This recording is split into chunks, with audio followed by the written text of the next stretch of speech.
On this episode of the Global Travel Channel podcast show, we're going to head off to the country that ranks number one in the world for economic freedom, ease of doing business, and peace, and is the least corrupt country in the world.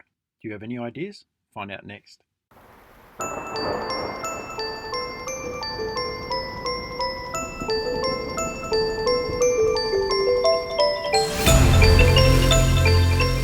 Hello and welcome to the Global Travel Channel podcast show. My name is Mark Philpott. On the show, we talk to people from across the world about all things related to travel. From amazing adventures to inspiring stories to the not so well known destinations. We cover it all. You can find all of our previous podcast episodes on our website at www.globaltravelchannel.com, or you can go to Apple Podcasts, Stitcher and Spotify and download them from there as well. The Global Travel Channel is a collaboration between travel writers, photographers, YouTubers, podcasters, and bloggers from across the world. We bring you information that we hope makes your next travel experience an awesome one, no matter where you decide to travel to. You can also find the Global Travel Channel on Facebook, Twitter, Instagram, and YouTube. So be sure to subscribe, like, and follow us so that you can keep updated on our new content postings as and when they happen. We also now have a Patreon page, so for as little as the price of a cup of coffee per month, you can help us continue to produce the podcast show. Any contribution that you are able to make is greatly appreciated. Now on to today's show, and I'm super excited to be meeting and talking to my guest today because he's going to take us to one of those places in the world where we've probably all heard of, but we're not too sure what goes on there. And I'm talking about the country and the kingdom of Bhutan.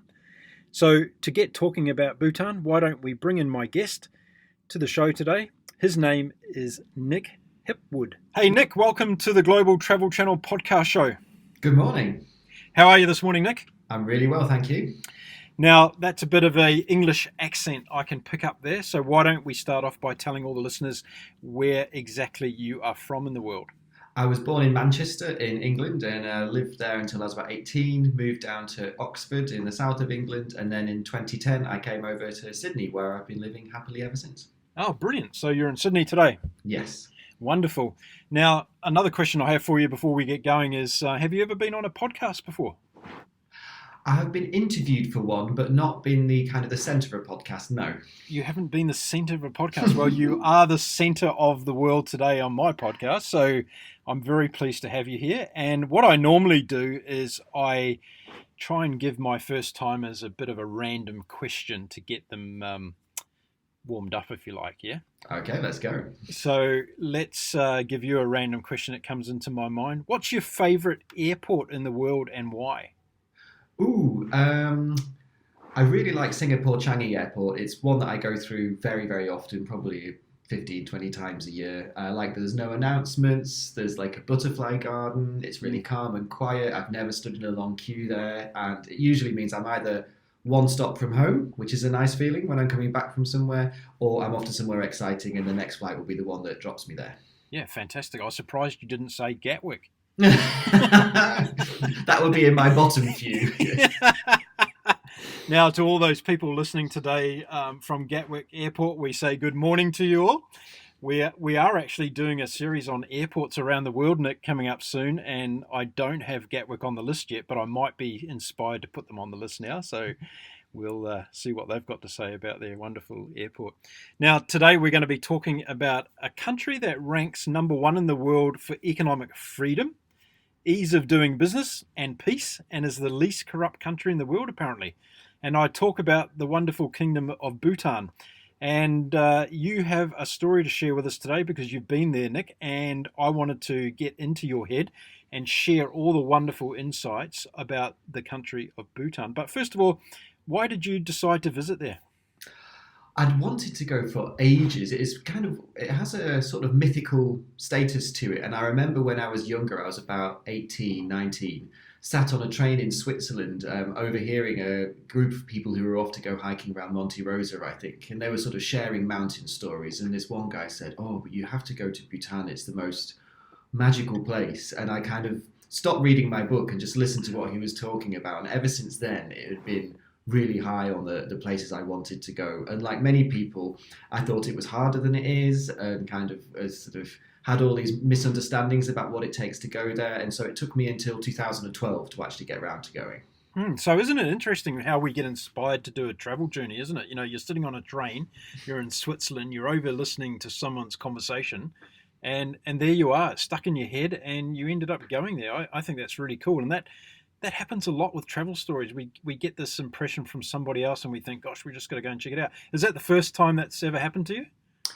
I've had sort of friends tell us, stories about places that I've then wanted to go, but this is probably the first eavesdropping one, and it sort of solidified something where I had like a vague sense that there was this kingdom in the Himalayas somewhere that sounded pretty cool. And then the more this guy spoke about it, I was like, that sounds amazing. And then, back in about 2012, we were like, oh, let's do some investigation on it. Actually, can we go? And we found out it's much easier than we thought. And that was the first of, I think, 5 or 6 trips now that I've done there. Oh, okay. So you're a regular visitor as such. Do you get VIP treatment when you arrive at the airport? Not particularly, but sometimes I go for work and sometimes for pleasure, but it does feel different to go a second time, definitely. What are you doing that takes you there for work? I work for a university here in Sydney, the University of Technology Sydney, and we have a collaboration with some of the people who train new teachers in Bhutan and some primary and secondary school teachers, particularly around science and mathematics education. Oh, okay, cool. And I've got to ask you, are you happy with the new food court at the university? I went in yesterday. It's amazing. I haven't sampled all of the restaurants yet. There we go. I work right opposite that new building, Building 2 or UTS Central, and it was so busy. But yeah, we're going to have some nice lunch options from now on. Okay, fantastic. So everyone that's listening, if you're going to visit Sydney in the near future, get hold of Nick. He'll take you around the food court at UTS. I'll be delighted. Yeah. There you go, Nick. You've got about 500 people coming to have lunch with you. As long as I'm not in Bhutan at the time. Yeah. You're lucky I didn't say you'd shout the lunch, but you can just go along. Now, what time of the year did you visit Bhutan the first time when you went? The first time we went in late September and early October, which is one of the 2 really nice times of year to be there, particularly as a tourist. That's just after the monsoon is finishing. So it's still quite warm, and there's a little bit of cloud around in the sky, but generally the weather is shifting from the heavy rains of the monsoon to the really crisp, clear weather. The other time that's kind of really popular for travellers is the springtime. Before the monsoon, yeah. Before the monsoon, yeah. Now, I should actually go back to the beginning because I'm being a little bit presumptuous here with my discussion with you on Bhutan. I think there might be some people that are listening today who have heard of the country, but they don't know exactly where it is. So can you give us kind of a geographical map of the world where Bhutan's actually located? Yeah, so if you kind of have a globe in your head and you kind of switch it around so that you can look down and see India, the nice kind of triangle pointing down into the Indian Ocean. And then above that, you imagine a huge area, which would be China, to the north of it. In between India and China there, you've got 2 countries. You've got kind of quite a long, thin one, which is Nepal. And that's kind of along that backbone of the Himalayas that follows that kind of roughly east-west line. And then there's a little gap where there's India. It's in Sikkim and Darjeeling and places up there. And then the next little country along is Bhutan. It's slightly smaller than Switzerland, a little bit bigger than Taiwan, quite a lot smaller than Nepal. And basically the country starts where the flat Indian plains north of Kolkata meet the mountains. As soon as it gets hilly, that's the start of Bhutan in the south, and it goes right the way up to the Himalayan ridge and borders Tibet, that part of China in the north. Now, it's really the eastern edge of the Himalayas, is that right? That's right. They sort of peter out and get lower down to 7,000 meter peaks, and they sort of continue right down into Myanmar, which I only learned recently. But yeah, basically it's the last part of the really high Himalayas as you travel east. Down to the low 7,000 meter peaks. Yeah, right. We don't have too many of those in Australia. Kosciuszko is 2,000 something, I think. Yeah. Yeah, there we go. Now, what about the history of the country? Do you know much about how Bhutan actually started as a country? Can you tell us anything about that? So it's been a kind of a multicultural place for a long time. It's had a dominant Buddhist culture for many years. And there are 2 key figures that kind of Bhutanese people will tell you are central to the history of Bhutan and its formation as a country. One of them is Guru Rinpoche, who is the person who kind of brought Buddhism to Bhutan, and the famous Tiger's Nest Monastery is one place associated with him. I'm sure we'll talk about that in a bit. And the other person is the very long name, but shorthand known as Shevdrung, who was the person who first kind of unified Bhutan into something close to what its contemporary borders are. Mm. And then since the early 1900s, they've had 5 kings. We're currently at the 5th king. And the 5th one is the first to be not an absolute monarch, but a kind of a constitutional monarch in the same way that the Queen of England is. So, yeah. Now, they do share, as you said earlier, they do share a border with China, yet there doesn't seem to be any diplomatic ties. And in fact, tensions are, I wouldn't say high, but tensions exist between the two countries and have done for a long time. But I get a feeling that China's not too worried about what's going on in Bhutan. That would be my guess. Yeah, sort of Bhutan. The Bhutanese people I've spoken to often describe their country as kind of a small country sandwich between two giants. And partly because of geography, that the way to India is easier going down into the lower mountains, and there are several roads and border crossings down into India. Although only, I discovered this year, a very small number that you can legitimately cross as a non-Bhutanese or Indian. Whereas going north into China, you have the high Himalayas, so it's much more kind of physically challenging to have links with China. And Bhutan, one of its major sources of income is selling hydroelectric power down to India. And a lot of their food and vehicles and things come up from India. So I think they have strong ties, cultural, historical and geographical, with India. And I think for Bhutanese, that's kind of a buffer to kind of say, well, if we're allied with India, then there's a limit to what the Chinese might do. But strategically, it's kind of quite an inaccessible and in some ways difficult to move around country. They're not in the business of digging out huge amounts of natural resources in mines. You're right. There have been a few little things where there's been some talk of road building and some kind of ambiguities around some of the borders in the north there with China. But generally, when you go there, it's not a huge thing in kind of everyday talk and politics. Very much Bhutanese focus on the relationship with India, but more importantly than that, on their own development according to their own way. Okay, got it. Now, when you went there the first time, did you go alone or with someone else or in a group? Or I went with my partner, and we were part of a kind of what you call a private guided tour. So there were just the two of us plus our guide. So we had our kind of own itinerary. Okay, and that was something you obviously pre-arranged before you went. How did you do that online, or how did you come across the people that you actually used for that tour? That's right. So one of the key things about Bhutan when you're thinking of going as a traveller is you can't go as an independent traveller. There's no backpacking in Bhutan. You can't just book a flight and turn up.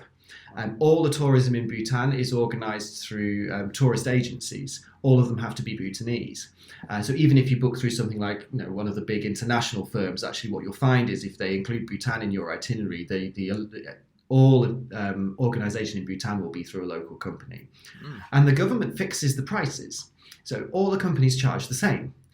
You can elect to have a slightly more luxurious experience in some of the main towns and cities and pay a little bit more per day.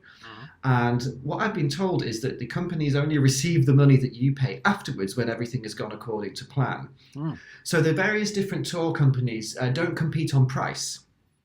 What they compete on is the kind of the itineraries that they might offer you, the expertise of their guides. Guiding in Bhutan is a really high status job. To qualify from school into the guiding training programs, you have to do really well in school. Many of the guides speak amazing English plus other languages, so they have French-speaking guides, Mandarin-speaking guides, Korean-speaking guides, all that kind of thing. So we did a bit of research. I think we found a couple of companies that suggested they would offer more customized itineraries.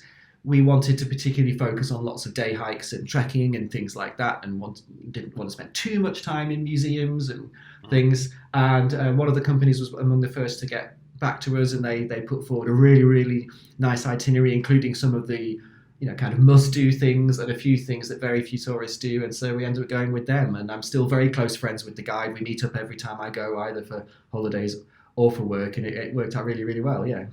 Fantastic. It sounds like they really put a lot of emphasis in the training of the people that are interacting with the tourism industry. Would that be fair to say that? Absolutely, yes. So that will be in terms of language, logistics. They will be required to wear national dress, as many people are, depending on their jobs, and many people choose to wear national dress. And so everything from your driver, the guides, anything like that, they'll be extremely knowledgeable and well-versed and kind of, tourism industry professionals. Yeah. I'm really interested to hear that it's such an easy place to do business, and now I understand why. If all the price fixing is the same, there's not too much haggling on the price to be done, is there? None at all in terms of what you would pay to be there as a tourist, no. And do those travel packages per se, do they include food and everything in the package? Yeah, so this is one of the kind of the myths that I'd subscribed to before I kind of started doing my proper homework. So two of the myths are really important. I think I'd really like people listening today to, kind of have them shattered. One is that Bhutan restricts the number of tourists that go to a particular quota per year. That's not the case. The numbers are sort of de facto restricted in the fact that only 2 airlines are allowed to fly into Paro, which is the only international airport in Bhutan, and it's the most spectacular place to land. And I'd love to talk more about that in a bit. There are 2 Bhutanese airlines. One is the kind of the state airline, Druk Air, and the other one is the private airline called Bhutan Airlines or Tashi Air. So there's a fixed number of seats going in and out of Paro, particularly at the peak tourist times. But tourists are allowed to enter through overland through the border from India at a place called Phlentsholing, which is an amazing experience. I've done that myself. So there is no fixed number of tourists allowed into Bhutan. So if you can find a seat on a plane or get a tour company to take you from the border in the south, you can go. The second myth is that Bhutan is extremely expensive to visit. I think at the moment, if you're part of a group tour rather than a private tour, it's about $250 a day is what they call the visa cost. But this is going back to your question. That includes your guide, your driver, your accommodation, and your food. Okay. 3 meals a day. If you choose to drink beer, wine, or lovely Bhutanese whiskey, you'll be paying extra for that. And if you go trekking, the horseman and the chef and the chef's assistant will all be included as well. So when you think about what it might cost to, say, travel to America and pay a hotel and pay your breakfast and pay your meals out, rent a car, I think Bhutan actually comes out as extremely good value and in some cases cheaper than other places to visit. But because it's an upfront cost, it can feel more expensive. Yeah, I understand. Well, I'm all for having myth-busting episodes on the podcast show, so keep bringing out the myth-busting parts. Now, I want to ask you just in relation to something you just talked about then. You've been into the country now a couple of different ways. Which one do you prefer? Do you prefer coming in by air or coming in through India by road? I think I would choose the air one. I'm a bit of an aviation geek. The road experience has some wonderful things to it. So you will drive across the northern plains of India, probably from an airport called Bagdogra, or you might even take a longer journey from Kolkata. And it's very flat and there's tea plantations everywhere. And it's what you might expect of India when you get to the settlements. It's busy, it's noisy, there's cars beeping, there's tractors, there's people kind of shouting, there might be cows on the street. And you get to the border at Phlentsholing, which is the Bhutanese side, and there's this gate. It looks very ornate and kind of in a very Asian style of kind of architecture. A little bit, it looks kind of a few hints towards what you might expect a pagoda to look like, something like that, but with very Buddhist drawings on the side. And you drive or you walk through, and you're like, oh. And it's calm and it's quiet and there's hardly any traffic and everybody's wearing national dress. And you're like, just meters away behind you, there's this kind of manic, busy, kind of noisy place. And you just get this serene feeling when you enter Bhutan. And the drive from there up from Phlentsholing up towards either Thimphu, the capital, or to Paro, one of the main places to visit some key tourist sites, is beautiful. The mountains just get higher and higher and higher the further north you go. But landing in Paro is just the most magical thing. So the planes that land there are Airbus 319s, so they're proper commercial planes, 3 seats on one side, 3 on the other. I'd recommend anybody, if they can, to try and sit on the left, no matter where you're coming from. And basically, if it's a clear day, the first major mountain you see on the left is Kanchenjunga, number 3 in terms of height in the world. The pilot often points that out. If it's really clear, you can see down to the Everest Massif as well. And basically the planes, if you're coming from India, from Kolkata or Bagdogra, or flying in from Bangkok or Singapore, the planes then start heading north, and then when they get close to Kanchenjunga, they make a turn to the right and they basically drop down. And for the last 10 minutes of the flight, the land is higher than you are on either side of the plane, and they snake their way down the valleys. And you start off seeing, peaks with snow dusted on the top, or in winter, a lot of snow around. And then you'll start to see temples perched on the ridges above where the wings are. And then you start to see people's houses and their laundry, and the chilies drying on the roofs, makes a bright red colour. And if you land later in the day, the planes usually come in from the north. And if you go on YouTube and look at landings in Paro, this is probably what you'll see. And they do this big U-turn over a valley. And they come down very close over the town of Paro, and then they fly just past the Zong, which is the main kind of Buddhist and administrative centre. Really striking building. And then they have to make this really sharp left-hand turn. You can't see the runway yet, and they're about 200 feet above the ground. There's a little ridge on the right-hand side, and the plane has to turn kind of just over this ridge and then jump down. But either way you come from the south or the north, it's just this most magical thing of zigzagging through the mountains and starting to see the rice fields and what the houses look like. And all the houses in Bhutan conform to a particular architectural style. It varies a bit from region to region. There's no shiny modern buildings. Even the new buildings, which might be 6 or 7 stories in the capital, still have strong reference to the way of building that's been going on for centuries in Bhutan. So that landing experience is just unbelievable. And then when you get off the plane, you get off down the steps, there's no air bridges, you immediately get to breathe the clearish because it's an airport, but the Bhutanese air. You've got mountains all around you. You can see the Zong, this very, very striking building just next to one end of the runway. And the airport is built in the traditional style. There's no other airport like it in the world. It's incredible. Now, you've just got rid of half the audience because they've gone to YouTube to check out the the landing in Paro, but that's okay. They'll come back. Now, because I've got a history and my latest corporate gig was in the aerospace industry, so I'm interested to know a bit more about your aviation geekness, if we can call it that. What's your favourite aircraft type? Ooh, well, at the moment I do like an A380, and in fact my next trip, I've got a work trip over to Europe. It will be my 100th A380 flight with Singapore Airlines, so writing to them to see if they can make it a bit special in some way. But yeah, because I have to do a lot of work in Europe. If I do it on the right Singapore Airlines route, I can get 4 A380s, 2 there and 2 back. I just love how they feel like they limp into the sky. They're very spacious. I've sat in all the different parts of the plane in different airlines and configurations, and I don't think they're the most visually attractive planes. I think 747s look nicer, but to be on an A380, because they're no longer in production, it's kind of, they're going to disappear in the next, 10, 15 years.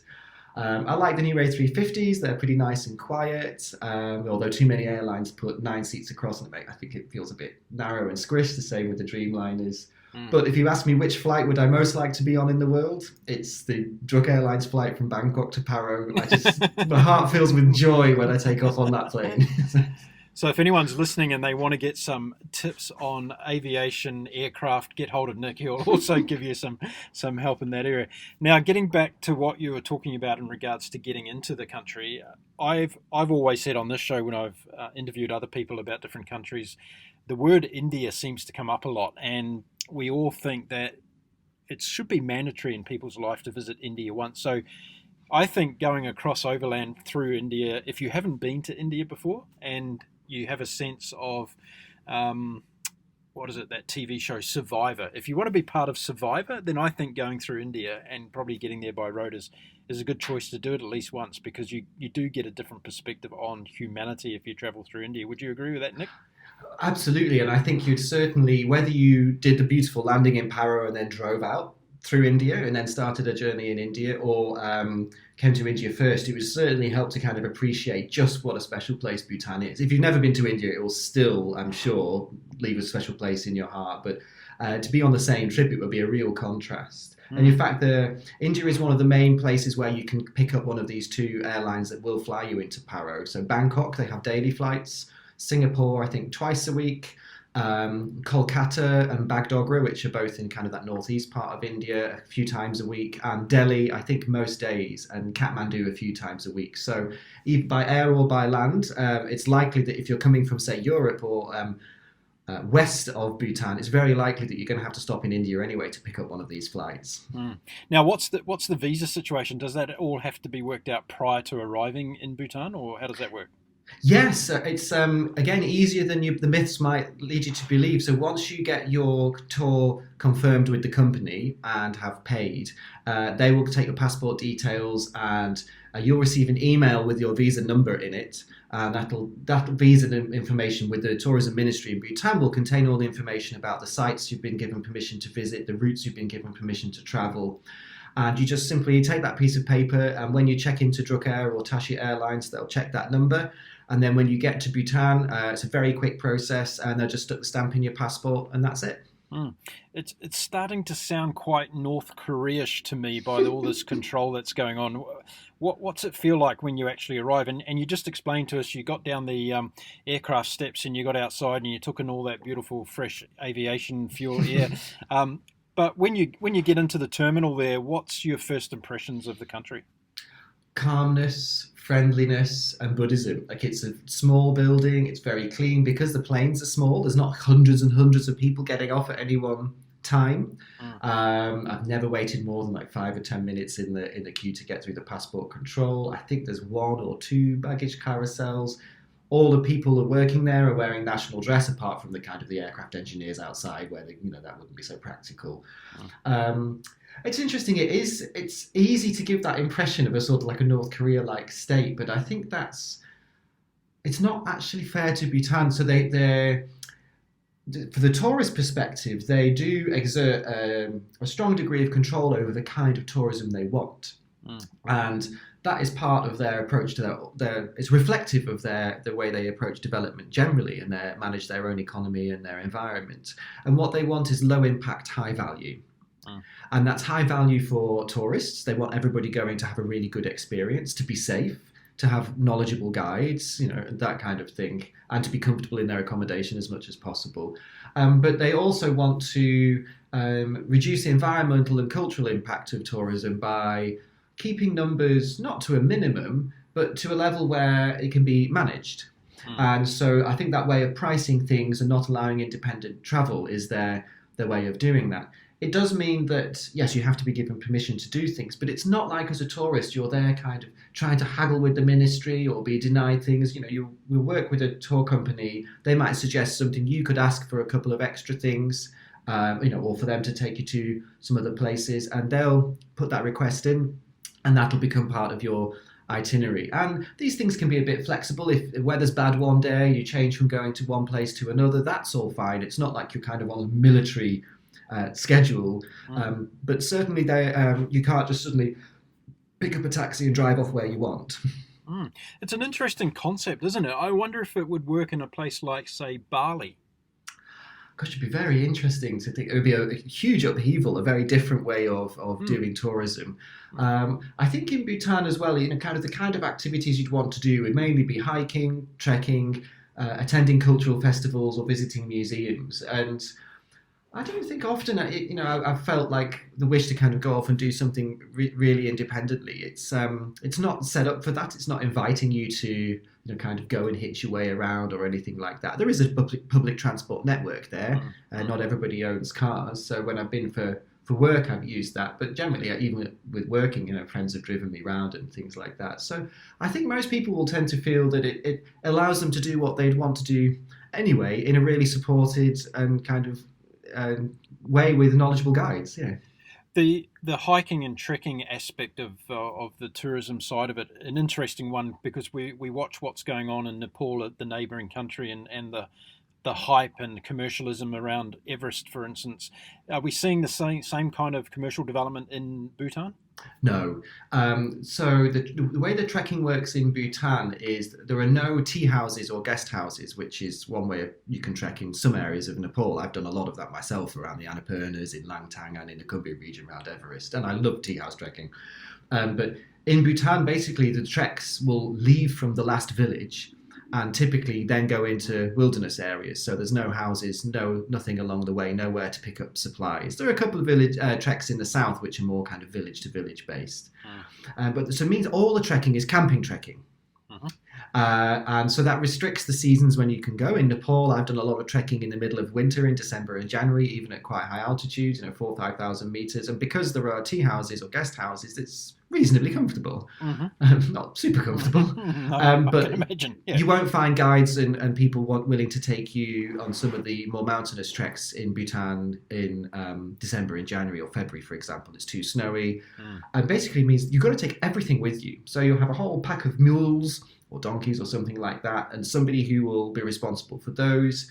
The trekking happens, you'll have a chef, and you'll have a chef's assistant who will help the chef with the cooking and the washing up, but will also carry your lunch for you. And the lunches are often these glorious things. It's big stacks of tiffins, those round silver dishes that kind of all pile on top of each other. You're not just eating kind of like a boiled egg in a sandwich. We got rice and potatoes and vegetables, not a huge amount of meat.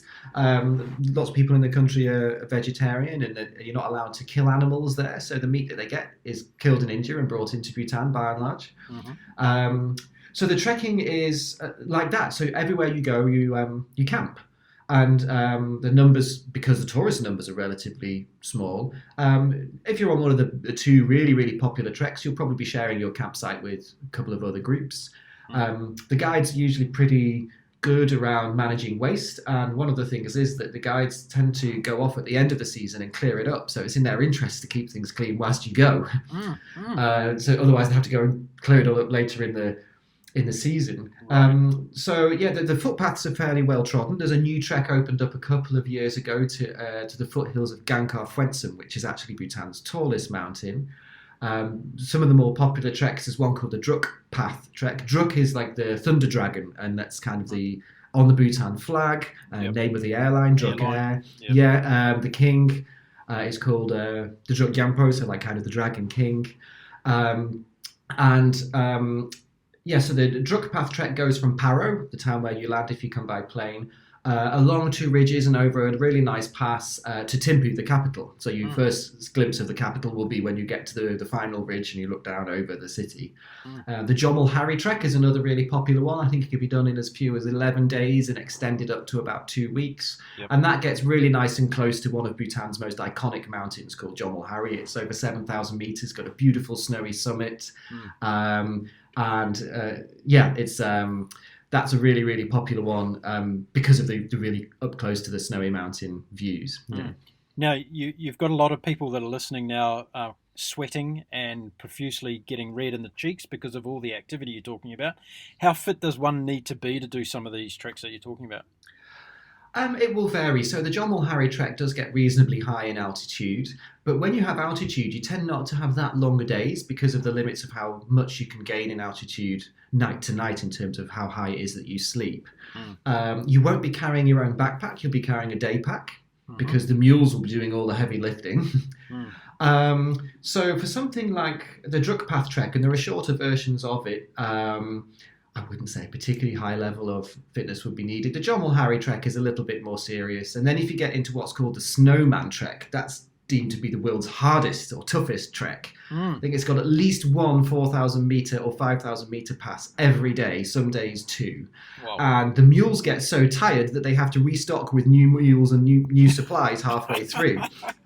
The guide I know, Rinzin, he's done it a couple of times, and he's says it's a real challenge, and most clients cry at some point, and very few, not all clients finish it. And you can do that in two parts. You can start with the Jomol Hari trek and then go and do something called the Lunana trek. And there's a great book called Yak on Track, written by a lady called Heather McNeice. She's a lawyer up in Brisbane, and she's done a lot of charitable and tourist work in Bhutan, and she's written a book about her experiences doing the Lunana trek. And if you want to get a sense of Bhutan, she's Irish by kind of origin and extremely funny, and it's a really, really lovely book. It's got a foreword by Joanna Lumley. If you want to get a sense of Bhutan, but also that second and harder part of the Snowman trek, that's a great book, Yak on Track. Yak on Track, okay, we'll give that a plug for sure.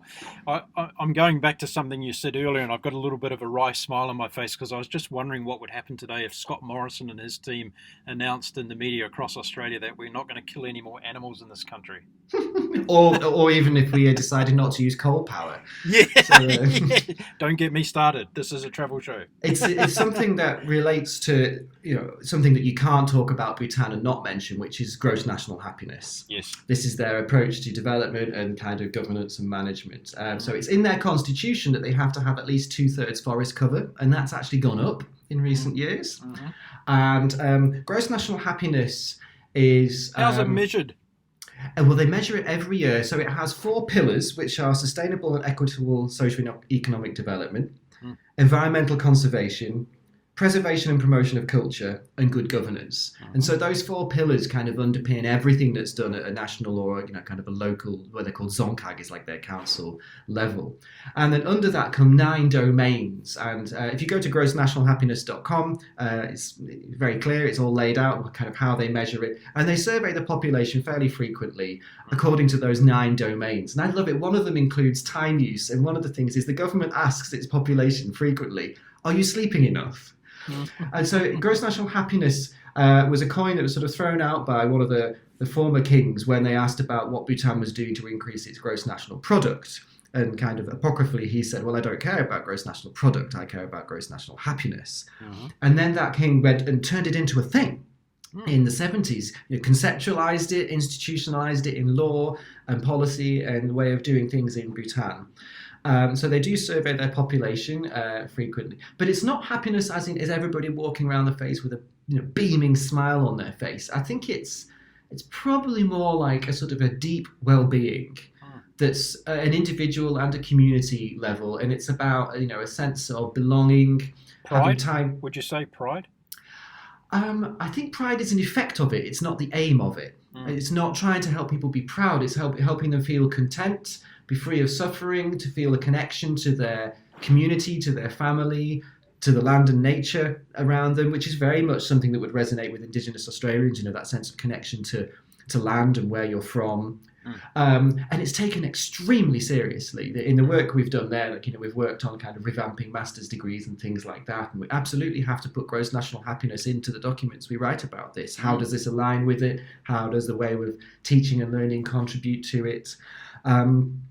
So that's a huge part of Bhutan. It informs how they manage their tourism and how they go about making big decisions in policy. They do have elected governments. I went the first time I went, we saw this beautiful map. It's up on the wall behind me of Bhutan. It's just such a topographically vertical country. It's just the maps of it look amazing. We saw it in an old temple whilst we were trekking. We said to the guide, where can we get a copy of that map? And it wasn't available in any of the little tourist shops. So we went to the ministry that produces the school textbooks, so the Ministry of Education, because this was a map that was actually provided to schools. I remember seeing this sign on the wall that says, Bhutan is a constitutional democracy. Citizens are welcome to criticise government policy at any time, but if they do, they should have a better idea. Brilliant. Yeah. Fantastic. Yeah. Don't come whinging, but come with a solution. Exactly, yeah. That'll go down hard in Australia, that one. Well, yeah. Especially on Facebook. So I'm interested to know when, like, all this is, I could talk to you for hours about this because I find it really interesting, particularly from the business side of it. But let's get back to the tourist side of it. When you first got there on your first trip, I'm interested to know how all those things that you've just spoken about in terms of the culture and how that's communicated through its people when you arrive. How was that evident in terms of the people that are in that state and those are some of the values of the country? Oh, it's everywhere. And it's what makes Bhutan, in some ways, quite a discombobulating place to be. I took a colleague of mine, she travelled all over the shop. And I'd been in Bhutan for a few days, and then she landed, and she was like, well, blimey, she used a stronger word than blimey, but she's like, whoa, I don't know how to make sense of this place. It's not like anywhere else, and it really isn't like anywhere else. When you walk out of the airport, like if you do it in Kathmandu, there's a big sea of people, quite a lot of noise, taxi drivers trying to get your attention. In Bhutan, there might be 10 or 15 guides, all dressed in national dress, which I've mentioned a few times, so I can explain it a bit now, because it's a big part of how Bhutanese culture kind of impacts on and imparts on tourism and the kind of the sense you get. And if you do go, I'd highly recommend buying either a go if you're a man or a kira if you're a woman, because people will absolutely smile and beam if they see you wearing them, particularly if you visit some of their important temples or kind of their zongs, the big town halls and Buddhist sites. It's a really respectful thing to do, and people will absolutely love to see you wearing a go or a kira, although they're not particularly easy to wear. So a go, which is what men wear, you wear black or brown shoes, long black socks up to your knees, which are bare, and then the thing is like a huge dressing gown. It can be made of wool or silk, heavier or lighter, depending on how warm you want to be.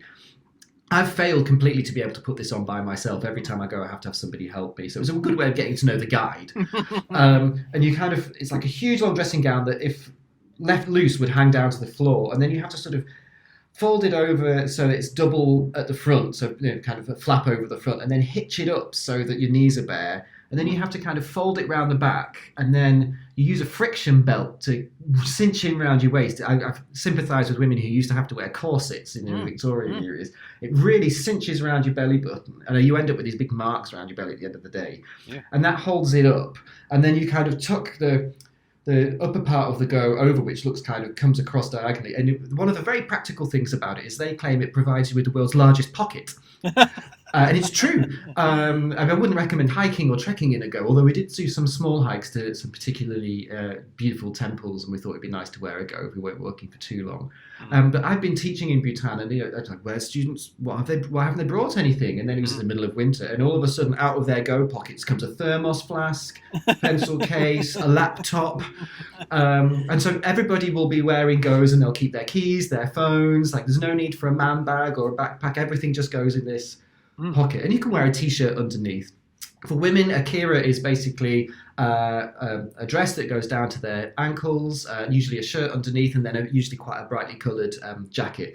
They're very easy to pick up in shops in Paro or Thimphu. You can get off-the-shelf ones made. You can get them tailor-made fairly quickly. It's a really fun thing to do. I've got a collection of about 4 of goes now. So one of the things when you get there is you realise most people are wearing national dress. Yeah. Taxi drivers have to wear it, school teachers, any civil servant has to wear it, most shopkeepers will be wearing it. Is it supplied or do they have to buy it? They'll buy them, but they're reasonably affordable. In the evenings, you might see some people change out of their goes. You have to wear it when you're playing archery, which is pretty much the national sporting obsession. So that's immediately you just notice everybody's wearing goes. Then you notice the architecture, that all the buildings, you can see the old buildings, so they're often slightly wider at the top than at the bottom. Villagers' houses in the villages, which you fly over or see when you drive in, they're pretty sturdy and robust. They're usually 3 floors. Historically, the bottom floor would have been for cattle and livestock. Yep. The middle floor, the main living floor, and then the top floor will have to be where they store grain and food and things like that. But they have this very distinctive architectural style, which if anybody listening has got to this through your Facebook picture, you can kind of get a sense of it. Whitewashed walls with dark brown wood with different patterns on it and kind of sloping roofs. And even new buildings kind of pay homage to that in some way. They'll often have one of the 8 auspicious symbols, which are kind of from the Buddhist tradition, painted on them, all 8 maybe, or dragons, or various different things like that. Quite a lot of penises if you go close to Punakha. There's a temple of fertility there, so it's very, very common to see a penis painted on a wall. And many people, like people might have fluffy dice hanging from their rearview mirror in a car. More common in Bhutan will be to have a little wooden penis hanging off the rearview mirror there. I know a lot of people that would love that as an ornament. Yeah, you can get a little keyring souvenir if you want. I've been given a few. And then just the more and more the guides talk to you, they're extremely spiritual country. I think most Bhutanese are Buddhist. There are a few Hindus, a few Muslims, and a few Christians around, but it's pretty much a Buddhist country. And I haven't been in a room in Bhutan that didn't have at least one picture of one of the kings in it. They're everywhere, in little coffee shops, cafes, restaurants, hotels. Anywhere you go, you're likely to see at least a picture of the present king, which is His Majesty Jigme Khesar Namgyel Wangchuk, or all 5 of the kings. Don't say that too quickly after a few beers, yeah. And in fact, one of the favourite whiskies of Bhutan is K5, and that's a reference to the 5th king. So often, in the shorthand, you'll often see it written as HM5K. Right. But they're extremely respectful of their kings. The 4th king, Jigme Singye Wangchuk, is still extremely revered. If people meet him out and about, maybe hiking or mountain biking, they'll immediately drop their eyes in their head and they won't look at him until they're spoken to.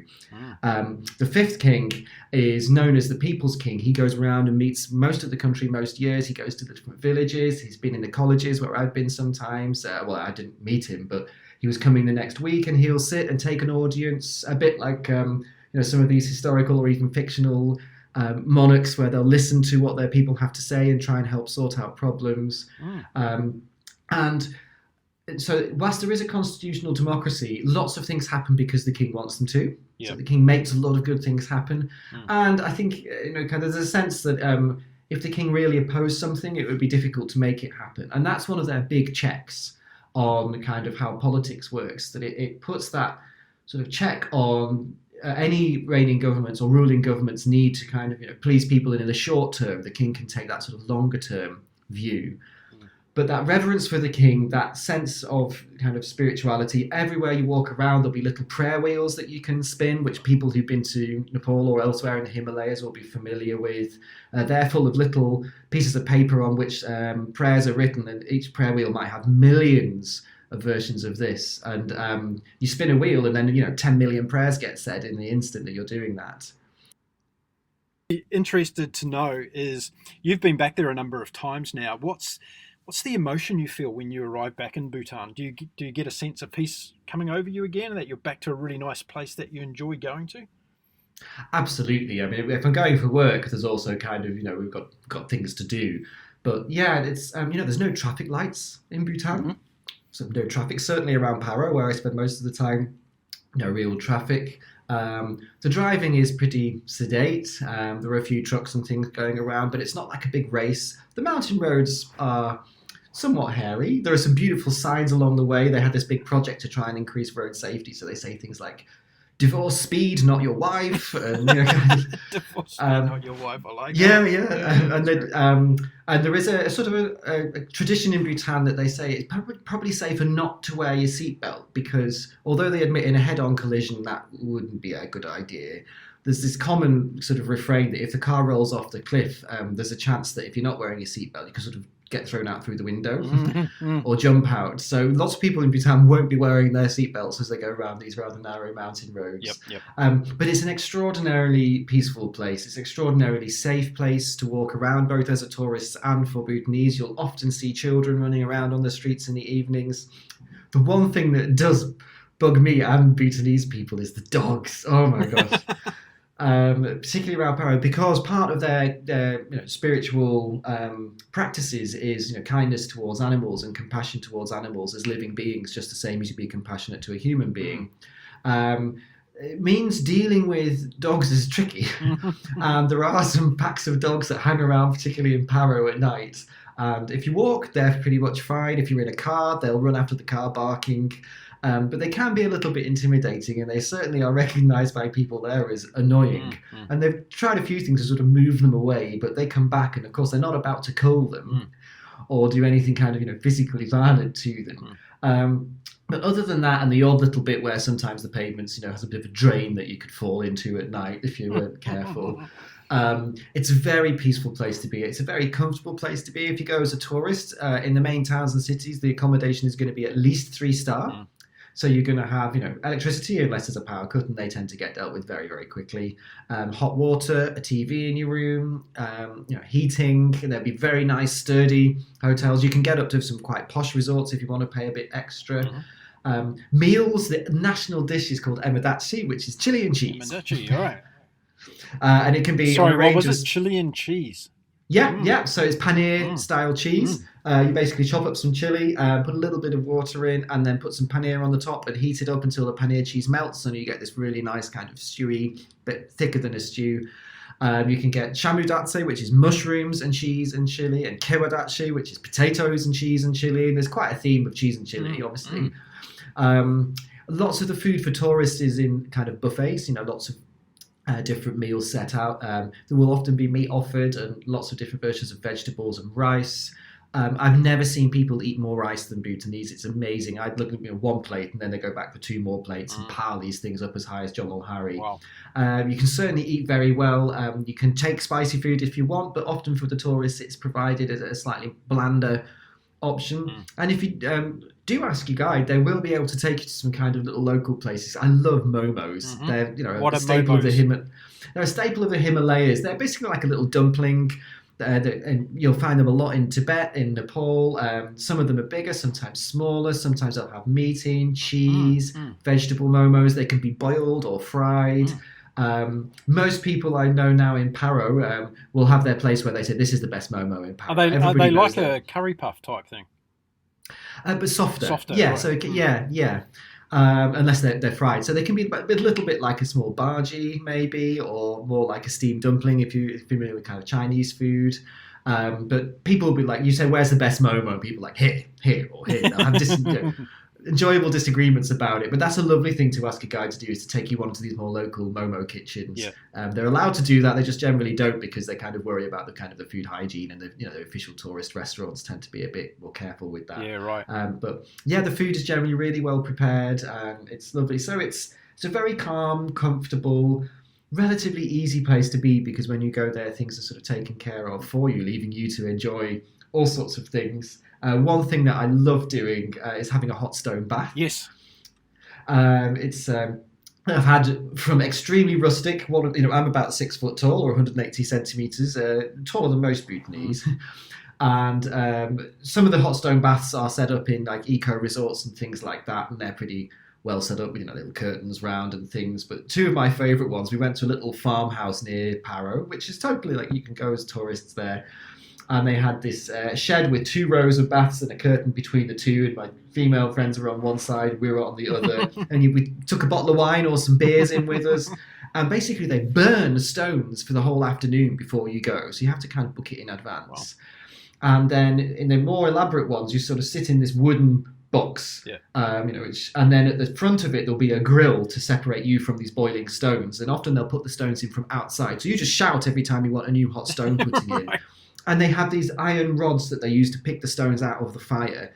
And they're absolutely white hot. And they often shatter when they put them in they dip them in cold water first, just in case they shatter, because they don't want that to happen to you. And then they put them in the hot stone bath with you, and it bubbles away, and you can sit there and you can make it as hot as you like, and there's a cold tap you can add, and you sit there with your beer. So that's pretty cool. I did one very rustic one just this year in the Ha Valley, which is a beautiful valley just over a ridge from Paro. And the tub was only about, 3 feet long.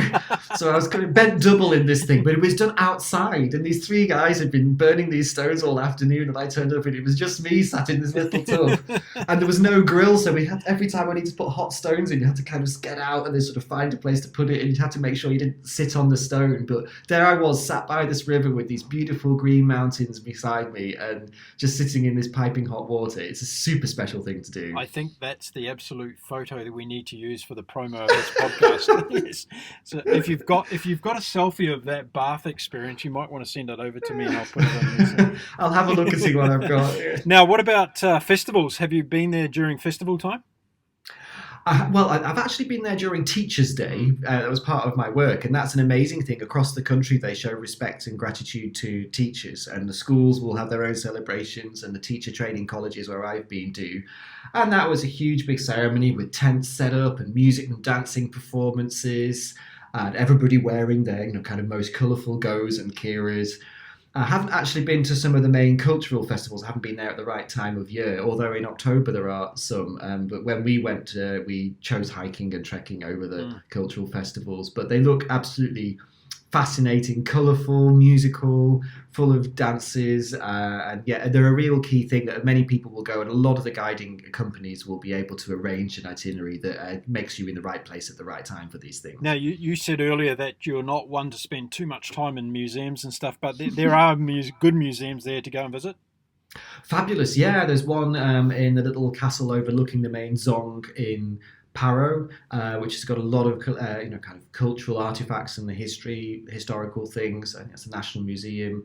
There are art museums. There are sort of working museums where you see how young monks learn to paint particular paintings that you'll see inside Buddhist temples, which you're not allowed to take pictures of in the temples, but you can pick up and buy from the kind of legit source in these things. There is it's not kind of museum, but there is a sanctuary for the animal called the takin. Which is an amazing animal. You only find it in Bhutan. And it's kind of like half goat, half cow. Wow. And it's an amazing creature. There are in the wild, but they're very easy to see in this takin sanctuary in Thimphu, in the capital. And the story goes that there was this rather drunken guru, like a Buddhist monk, and he had some magical powers, which meant that when he buried the bones of an animal he'd eaten, it would come back to life. And one evening in his drunkenness, he got the two animals that he'd been enjoying confused and buried the head of the goat with the body of the cow. And so the next day it came to life as a takin. Wow, there you go. And they're very strange looking creatures. It's about 15 minutes drive out of the capital city, Thimphu, and you can go and see them. And that's a really cool thing to do. Yeah, extraordinary. Now, for someone that's going there for the first time, what would you suggest as your top 5 tips of visiting Bhutan? I'd say spend as long as there as you can. You know, kind of 3 days, you'll be wishing you'd doubled or tripled that amount of time. Something that everybody... What is the kind of ideal length of holiday to Bhutan?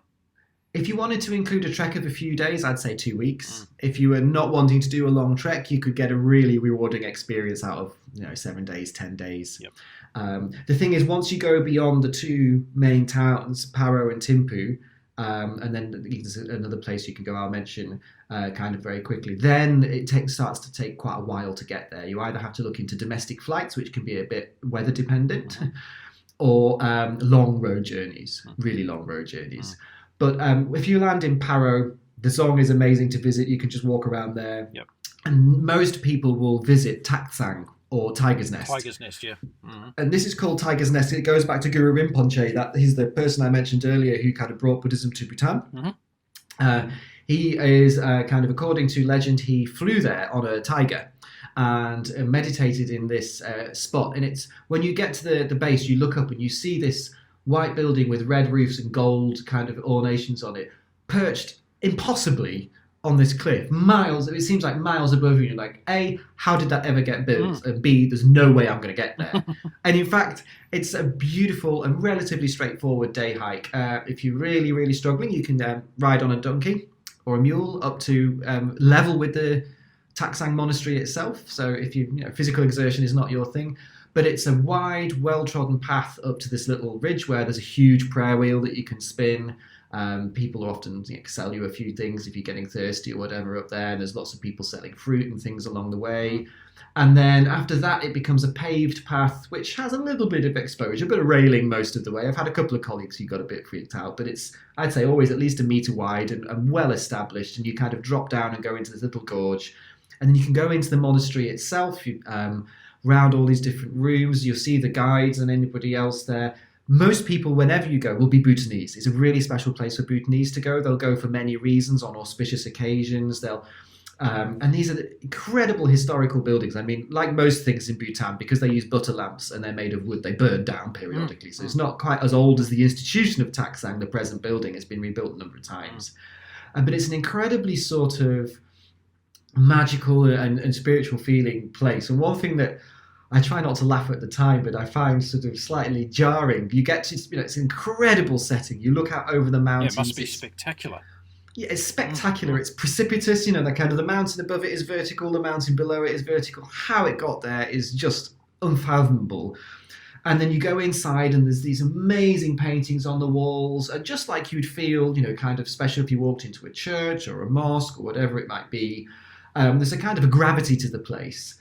And then people take offerings and they leave like packets of crisps and biscuits, which are left very sincerely, as offerings to the kind of the deities that they might be there for, but also as a kind of a functional way to help keep the monastery going. But I always kind of find that a little bit funny. You see these incredibly detailed artworks, and statues made with gold and things, and you're not allowed to take pictures, so they're incredibly precious treasures. And then, a big pile of packet of crisps in front of them. So, but Taksang would be an absolute, if you can get even close to it, it's just brilliant. There is another little monastery called... Don't forget to take your Tim Tams, that's what I reckon. Yeah. You can talk to your guide about what nice things to do, and certainly having a little bit of loose change to give. And often the monks there will pour a bit of saffron-infused holy water, and you can hold your hands out and you sort of take a sip and then put it over your head. And you can really feel like, kind of part of the place. Are you Buddhist in any way at all, Nick? No, not particularly. I'm not a kind of Buddhist in my practice or any way, but the more I go to Bhutan, the more I think they have some really, really cool ideas. Kind of about compassion and kind of how attachment and desire often don't play out well and kind of just leave you desiring more and things like that. So I increasingly take the ideas seriously. And I did ask one of my friends what one of the prayers is that you might say if you go to these places. And it was beautiful. It was, let all sentient beings be happy and well, let them be at ease. let them have unlimited feelings of bliss and be free from suffering and its causes. And like, wow, what a lovely thing. It's not beseeching some crazy power to do something nice for you or your friends. It's but if you like Taksang and you wanted something similar but a bit quieter, there's a monastery called Chumpu, which is a little bit of a longer walk up, but not quite as dramatically perched, but a very, very special place. And there they have a floating statue of the goddess Tara. It's a gold statue, she's perched on one big toe, and you can pass a note or a piece of paper under the bottom of it. The guide went and did it, so that's quite a cool thing to do. It must be a really fascinating place to go and work after being stuck in the middle of a big city like Sydney and having all the stresses of that. There obviously are some downsides, but overall it must be an incredibly inspiring place to be working. It does. So of course there are resource constraints that schools and the colleges there experience. There is something around being guided in your work by this deep ethics, which gross national happiness prescribes and provides for you. There's a sort of pacedness. I find, academic work here is very much kind of more, better, faster for less, Nick. Come on. Have you brought any of the behaviour patterns back to Australia? I've tried to learn to do things well rather than fast. And certainly there are aspects that part of my work is, kind of supporting a lot of our PhD students in a particular part of UTS where I work. And I think one thing I get that I've learned from Bhutan is, when you never quite know the full picture of what's going on for people, and the compassionate thing to do is to always assume you don't fully understand, and to ask, what am I missing that might explain why a person is reacting in a particular way. But it's a fascinating place to be. We are certainly, in our collaboration, we come out richer in our knowledge and our understanding and learning as much as the people that we go and work with get from us, definitely. When are you off again? I'm just about to book some flights to go in March. That'll be a mainly work trip, but I throw in the odd little day hike and things. I've been to a beautiful place called Pobjika. This is getting to now if you have a bit of extra time. So you go Taksang and you can do a whole bunch of things around Paro. There's a lovely zong at the end of the valley where if it's a clear day you can see Jomul Hari. That's called Drukyel. You can go over to Thimphu. It's a beautiful drive. You can go to the zong there. The Takin Sanctuary. There's a giant Buddha on the hill. You can kind of see a lot of Thimphu in a couple of days.